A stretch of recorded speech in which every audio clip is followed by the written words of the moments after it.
देशवासियों जय हिंद। मैं सूबेदार सुभाष, पूर्व सैनिक, और आज आपके सामने कुछ इस जो पड़ोसी देश हमारे खिलाफ कार्रवाई कर रहा है, गलत कार्रवाई कर रहा है, इसके लिए मैं बात करना चाहता हूं कि चाहता क्या है। क्या ये पाकिस्तान हमसे जीत जाएगा? क्या उसकी हिम्मत है इतनी?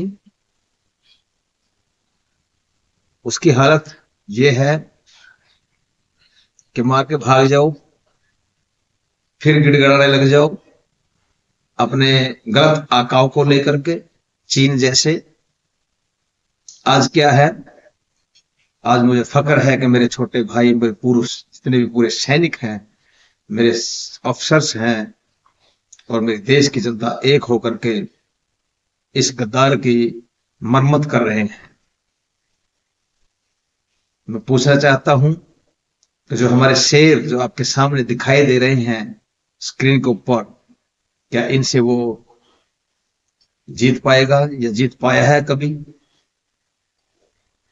अरे जिस देश के अंदर ऐसे ऐसे शेर पैदा हुए, जिससे देश के अंदर ऐसे ऐसे शेर हैं, उनके सामने गिद्दड़ आकर के क्या बोल सकता है?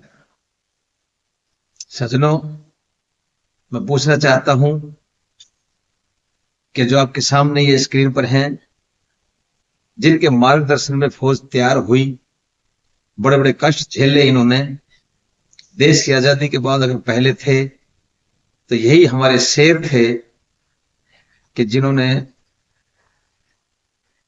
इतने साधन ना होते हुए भी देश को सामने रख करके और दुश्मन का मुकाबला किया। ऐसे शेर जिनके मार्गदर्शन में हमारी सेना ने, भारतीय सेना ने मार्गदर्शन लिया और आगे जाकर इस दुश्मन को जवाब दिया। आगे ये जो शेर हैं आपके सामने, कि जिन्होंने अपने उस पूर्वज की राह पर चलते हुए देश की सेना को मार्गदर्शन दे करके हमेशा तैयार रखा, और आज भी जब बोलते हैं तो बेबाक बोलते हैं। ऐसे हमारे ये मेरे सीनियर ऑफिसर, मेरे देश के शेर आज भी मार्गदर्शन करते हैं। मैं पूछना चाहता हूं कि ऐसे जो शेर जिन्होंने हमारी भारतीय वायुसेना को नए आयाम दिए और भारतीय वायुसेना को उस मुकाम पर पहुंचाया कि आज दुश्मन की सेना, दुश्मन की वायुसेना किसी भी मुकाबले के लिए तैयार नहीं हो पाती। सजनों, देशवासियों, ऐसे ऐसे शेर जिन्होंने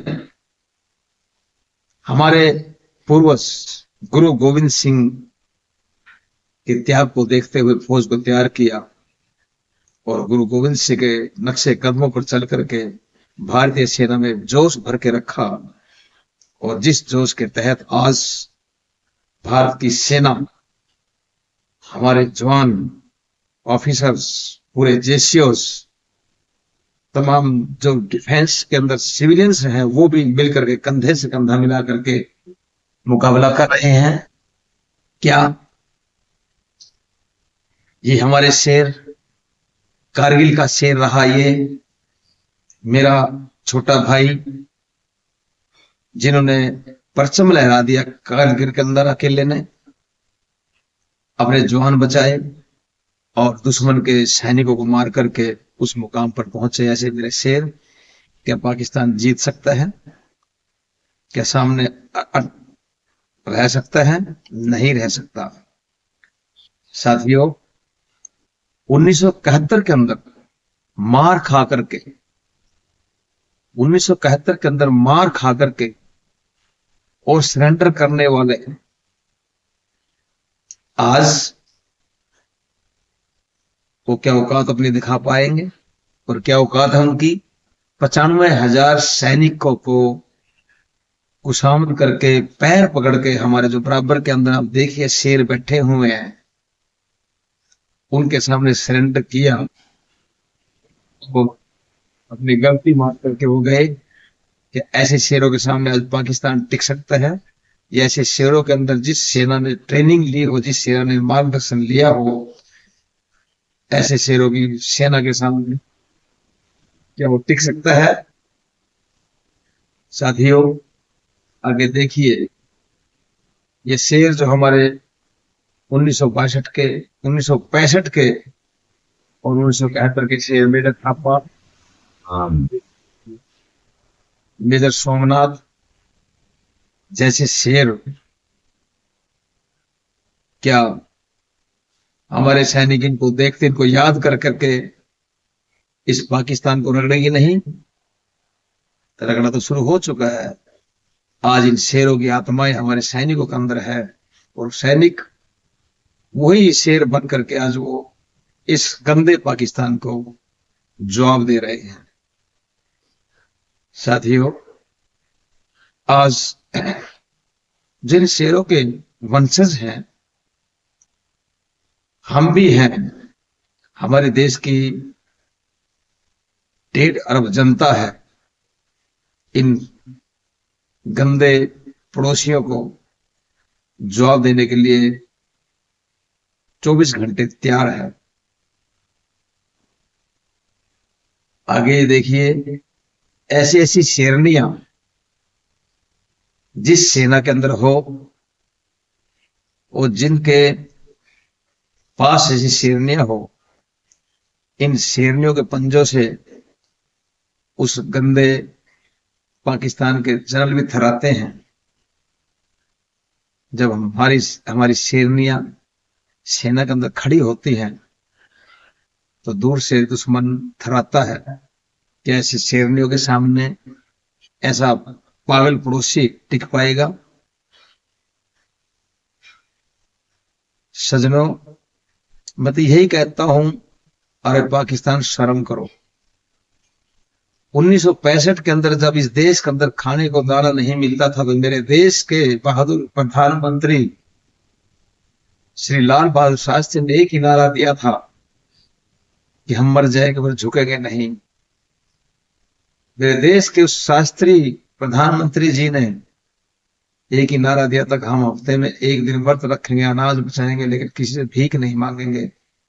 और इस पाकिस्तान को नाको चने चबवाए थे। 1971 के अंदर इसने फिर बदमाशी किया और इस देश की शेरनी थी एक इंदिरा गांधी, और 95,000 सैनिक जिसके कब्जे में लिए गए, उनको कब्जे में लेने वाले मेरे शेर, मेरे जनरल साहब थे। फिर भी पाकिस्तान को शर्म नहीं आई। 1999 के अंदर फिर इसने हरकत किया, उग्रवाद अपनाया और देश के अंदर, भारत देश के अंदर अफरा-तफरी मचाने की कोशिश की। लेकिन मेरे बहादुर सैनिकों ने, सजन, उस वक्त हम भी कहीं ना कहीं देश की सेवा कर रहे थे, आर्मी में थे। 1999 के अंदर जो ड्यूटी राजस्थान साइड में हमको मिली थी, जगह नहीं बताएंगे, एक जगह, तो हमने भी वहां पर कोशिश की उस दुश्मन को नाक कोचने चबाने के लिए। और मेरे बहादुर सैनिकों ने अपने जान को ऊपर खेल करके इस गंदे पाकिस्तान को फतेह किया था। और अभी भी नहीं मान रहा। आज नतीजा उसके सामने है कि आज वो मिसाइल छोड़ता है और हवा के अंदर उसकी मिसाइल खत्म कर दी जाती है। आज मैं देश की सरकार को मैं नतमस्तक होता हूं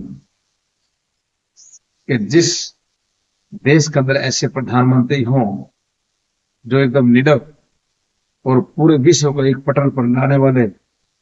पाकिस्तान, तुम्हारी हिम्मत ही क्या है? तुम्हारी तो गलती ये है कि तुम, जैसे आदमी सांस लेता है, सांस के बगैर जी नहीं सकता, ये कुदरत का नियम है, ये प्रकृति का नियम है, परमात्मा की व्यवस्था है। तुम तो सांस लेने के लायक भी नहीं है। और मुझे उम्मीद है कि आज मेरी भारत की सेना तुमको नेस्तनाबूत करके, तुम्हारी औकात दिखा करके दम लेगी, तुम्हारा उजाड़ करके दम लेगी। और मैं भारत की जनता को कहता हूं, पूरी सेना का साथ दें, तन मन धन से 24 घंटे 8 पहर तैयार रह करके भारतीय सेना का साथ दें सज्जनों। आज हमारे सैनिक, हमारे भाई, मेरे छोटे भाई बॉर्डर पर, और मैं उनको श्रद्धांजलि देना चाहता हूं कि जो मेरे भाई शहीद हो चुके हैं, उनको, उनके परिवार को मैं संवेदना व्यक्त करता हूं और उनकी आत्मा को मैं नमन करता हूं, जिन्होंने इस भारत देश को बचाने के लिए अपनी जान इस सिंदूर ऑपरेशन के अंदर, ऑपरेशन सिंदूर के अंदर जो अपनी जान दे दी। जो मेरे भाई एयरफोर्स के हैं, जो मेरे भाई नेवी के हैं, जो मेरे भाई भारतीय सेना के हैं, मैं उन सब से सैल्यूट करता हूं। जय हिंद दोस्तों, जय हिंद। हिम्मत रखें, पूरा भारत आपके साथ खड़ा है। आप सभी को बहुत बहुत आशीर्वाद और हिम्मत रखें। कोई भी आदमी किसी भी अफवाह में ना फैले। अफवाहें बहुत फैलेंगी देश के अंदर, किसी भी अफवाह पे ध्यान नहीं देना है। उन अफवाहों को सुन करके सोचना है और आपस में सलाह करके उन पर कार्रवाई करनी है। कोई गलत काम ना उठाए देश में। भारत को हमने जिताना है, भारत जीतेगा, भारत की जनता जीतेगी, भारत की जो बच्चा बच्चा जीतेगा, इसमें हमें कोई भी शक नहीं है। लेकिन ये होगा, आप लोग हिम्मत से, सोच से और होश से काम लेंगे तो ये काम बिल्कुल होगा। साथियों, आप सभी को बहुत बहुत जय हिंद, जय भारत, जय आर्यवर्त, सादर नमस्ते। इति ओम शांति।